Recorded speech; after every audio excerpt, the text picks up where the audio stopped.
La Bible en un an, le 19 décembre, le second livre des Chroniques, chapitre 8, verset 1 au chapitre 11, verset 4, le livre des Psaumes, chapitre 138, verset 1 à 8, le livre des Proverbes, chapitre 30, verset 17, l'Apocalypse, chapitre 10, verset 1 à 11.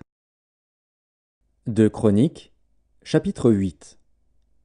Au bout de 20 ans, pendant lesquels Salomon bâtit la maison de l'Éternel et sa propre maison, il reconstruisit les villes que lui donna Huram et y établit des enfants d'Israël. Salomon marcha contre Hamath, vers Tsoba, et s'en empara. Il bâtit Tadmor au désert et toutes les villes servant de magasins en Hamath. Il bâtit Beth-Horon la haute et Beth-Horon la basse, villes fortes, ayant des murs, des portes et des barres.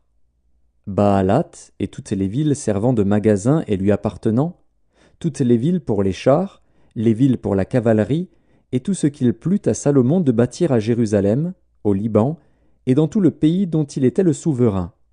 Tout le peuple qui était resté des Hétiens, des Amoréens, des Phéréziens, des Héviens et des Jébusiens, ne faisant point partie d'Israël, leurs descendants qui étaient restés après eux dans le pays et que les enfants d'Israël n'avaient pas détruit, Salomon les leva comme gens de corvée, ce qu'ils ont été jusqu'à ce jour. Salomon n'employa comme esclaves pour ses travaux aucun des enfants d'Israël, car ils étaient des hommes de guerre, ses chefs, ses officiers, les commandants de ses chars et de sa cavalerie. Les chefs placés par le roi Salomon à la tête du peuple et chargés de le surveiller étaient au nombre de 250.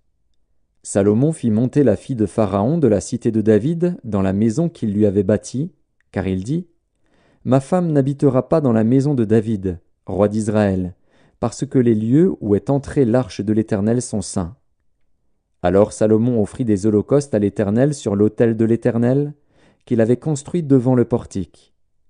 Il offrait ce qui était prescrit par Moïse pour chaque jour, pour les sabbats, pour les nouvelles lunes et pour les fêtes, 3 fois l'année, à la fête des pains sans levain, à la fête des semaines et à la fête des tabernacles. Il établit dans leurs fonctions, telles que les avait réglées David, son père, les classes des sacrificateurs selon leur office, les Lévites selon leur charge, consistant à célébrer l'Éternel et à faire jour par jour le service en présence des sacrificateurs, et les portiers distribués à chaque porte d'après leur classe. Car ainsi l'avait ordonné David, homme de Dieu. On ne s'écarta point de l'ordre du roi pour les sacrificateurs et les Lévites, ni pour aucune chose, ni pour ce qui concernait les trésors. Ainsi fut dirigée toute l'œuvre de Salomon, jusqu'au jour où la maison de l'Éternel fut fondée et jusqu'à celui où elle fut terminée. La maison de l'Éternel fut donc achevée. Salomon partit alors pour Edjon-Guéber et pour Élot, sur les bords de la mer, dans le pays d'Édom. Et Huram lui envoya par ses serviteurs des navires et des serviteurs connaissant la mer.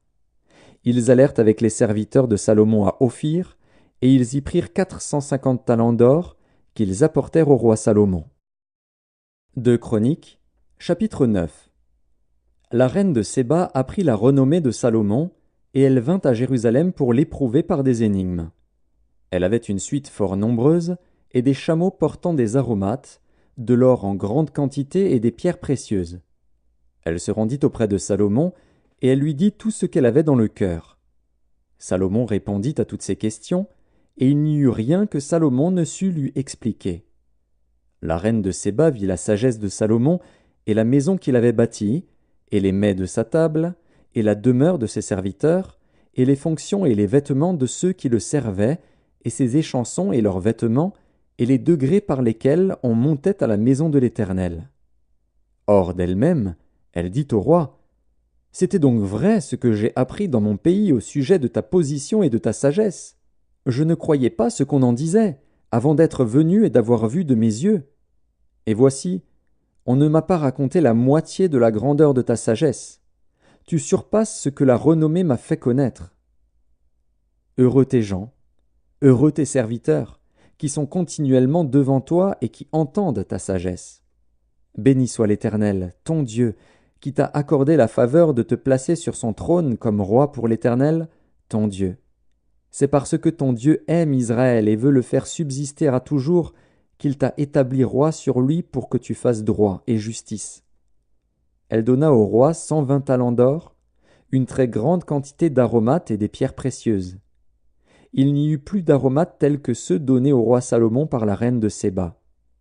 Les serviteurs de Huram et les serviteurs de Salomon, qui apportèrent de l'or d'Ophir, amenèrent aussi du bois de santal et des pierres précieuses. Le roi fit avec le bois de santal des escaliers pour la maison de l'Éternel et pour la maison du roi, et des harpes et des luttes pour les chantres. On n'en avait pas vu de semblable auparavant dans le pays de Juda. Le roi Salomon donna à la reine de Séba tout ce qu'elle désira, ce qu'elle demanda, plus qu'elle n'avait apporté au roi. Puis elle s'en retourna et alla dans son pays, elle et ses serviteurs.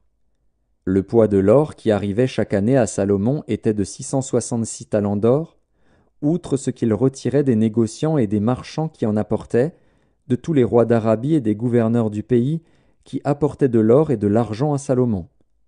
Le roi Salomon fit 200 grands boucliers d'or battus, pour chacun desquels il employa 600 cycles d'or battus, et 300 autres boucliers d'or battus, pour chacun desquels il employa 300 cycles d'or. Et le roi les mit dans la maison de la forêt du Liban. Le roi fit un grand trône d'ivoire, et le couvrit d'or pur. Ce trône avait 6 degrés, et un marchepied d'or attenant au trône. Il y avait des bras de chaque côté du siège. 2 lions étaient près des bras, et 12 lions sur les 6 degrés de part et d'autre. Il ne s'est rien fait de pareil pour aucun royaume. Toutes les coupes du roi Salomon étaient d'or, et toute la vaisselle de la maison de la forêt du Liban était d'or pur. Rien n'était d'argent, on n'en faisait aucun cas du temps de Salomon. Car le roi avait des navires de Tarsis naviguant avec les serviteurs de Huram. Et tous les 3 ans arrivaient les navires de Tarsis, apportant de l'or et de l'argent, de l'ivoire, des singes et des paons. Le roi Salomon fut plus grand que tous les rois de la terre par les richesses et par la sagesse. Tous les rois de la terre cherchaient à voir Salomon pour entendre la sagesse que Dieu avait mise dans son cœur. Et chacun d'eux apportait son présent, des objets d'argent et des objets d'or, des vêtements, des armes, des aromates, des chevaux et des mulets, et il en était ainsi chaque année.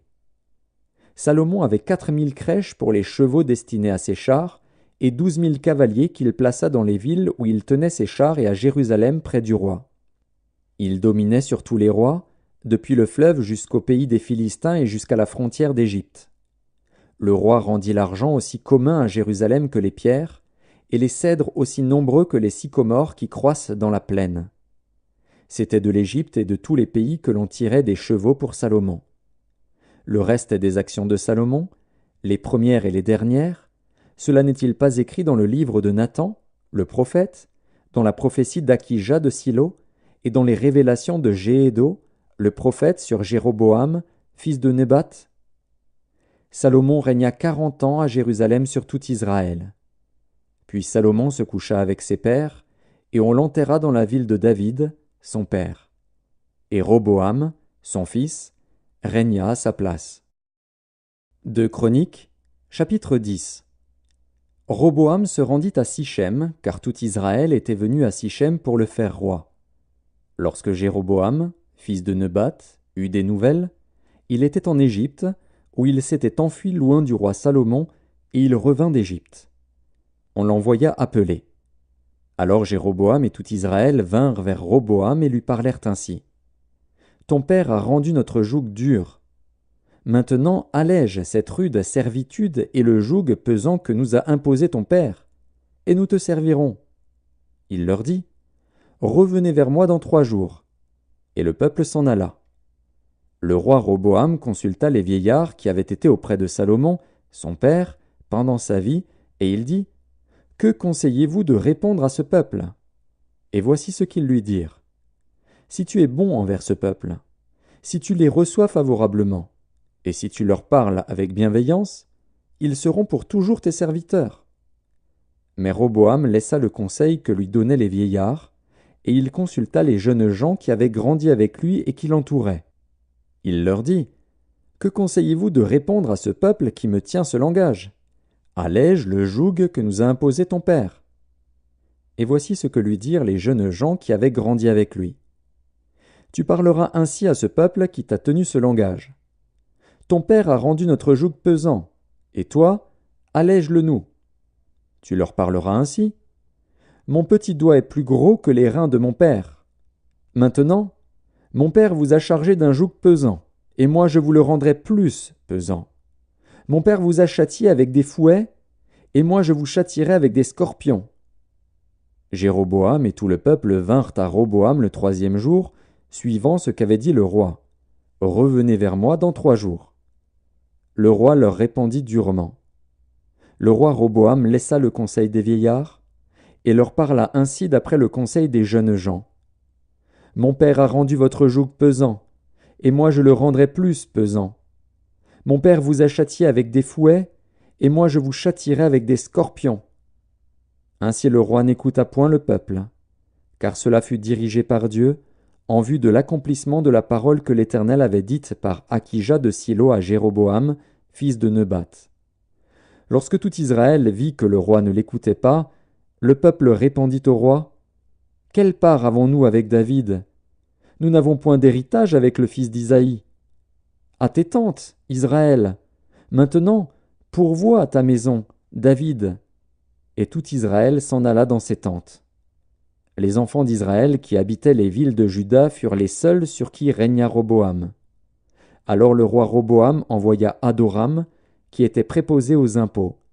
Mais Adoram fut lapidé par les enfants d'Israël, et il mourut. Et le roi Roboam se hâta de monter sur un char pour s'enfuir à Jérusalem. C'est ainsi qu'Israël s'est détaché de la maison de David jusqu'à ce jour. 2 Chroniques, chapitre 11. Roboam, arrivé à Jérusalem, rassembla la maison de Juda et de Benjamin, 180 000 hommes d'élite propres à la guerre, pour qu'ils combattissent contre Israël afin de le ramener sous la domination de Roboam. Mais la parole de l'Éternel fut ainsi adressée à Shemaéja, homme de Dieu. Parle à Roboam, fils de Salomon, roi de Juda, et à tout Israël en Juda et en Benjamin, et dis-leur, ainsi parle l'Éternel. Ne montez point, et ne faites pas la guerre à vos frères. Que chacun de vous retourne dans sa maison, car c'est de par moi que cette chose est arrivée. Ils obéirent aux paroles de l'Éternel, et ils s'en retournèrent, renonçant à marcher contre Jéroboam. Psaume 138 de David. Je te célèbre de tout mon cœur, je chante tes louanges en la présence de Dieu.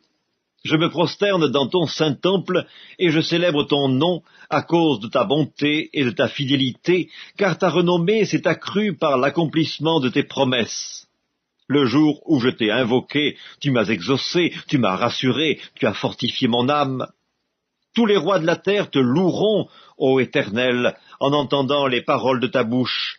Ils célébreront les voies de l'Éternel, car la gloire de l'Éternel est grande. L'Éternel est élevé, il voit les humbles, et il reconnaît de loin les orgueilleux. Quand je marche au milieu de la détresse, tu me rends la vie. Tu étends ta main sur la colère de mes ennemis, et ta droite me sauve. L'Éternel agira en ma faveur. Éternel, ta bonté dure toujours. N'abandonne pas les œuvres de tes mains. Livre des Proverbes, chapitre 30. L'œil qui se moque d'un père et qui dédaigne l'obéissance envers une mère, les corbeaux du torrent le perceront et les petits de l'aigle le mangeront. Apocalypse de Jean, chapitre 10. Je vis un autre ange puissant, qui descendait du ciel enveloppé d'une nuée. Au-dessus de sa tête était l'arc-en-ciel, et son visage était comme le soleil, et ses pieds comme des colonnes de feu. Il tenait dans sa main un petit livre ouvert. Il posa son pied droit sur la mer, et son pied gauche sur la terre. Et il cria d'une voix forte, comme rugit un lion. Quand il cria, les 7 tonnerres firent entendre leur voix. Et quand les 7 tonnerres eurent fait entendre leur voix, j'allais écrire, et j'entendis du ciel une voix qui disait « Scelle ce qu'ont dit les 7 tonnerres, et ne l'écris pas. » Et l'ange que je voyais debout sur la mer et sur la terre leva sa main droite vers le ciel, et jura par celui qui vit au siècle des siècles qui a créé le ciel et les choses qui y sont, la terre et les choses qui y sont, et la mer et les choses qui y sont, qu'il n'y aurait plus de temps, mais qu'au jour de la voix du 7e ange, quand il sonnerait de la trompette, le mystère de Dieu s'accomplirait comme il l'a annoncé à ses serviteurs les prophètes. Et la voix que j'avais entendue du ciel me parla de nouveau et dit « Va, prends le petit livre ouvert dans la main de l'ange qui se tient debout sur la mer et sur la terre. » Et j'allai vers l'ange en lui disant de me donner le petit livre. Et il me dit « Prends-le et avale-le. Il sera amer à tes entrailles, mais dans ta bouche, il sera doux comme du miel. » Je pris le petit livre de la main de l'ange, et je l'avalai. Il fut dans ma bouche doux comme du miel. Mais quand je l'eus avalé, mes entrailles furent remplies d'amertume. Puis on me dit, « Il faut que tu prophétises de nouveau sur beaucoup de peuples, de nations, de langues et de rois. »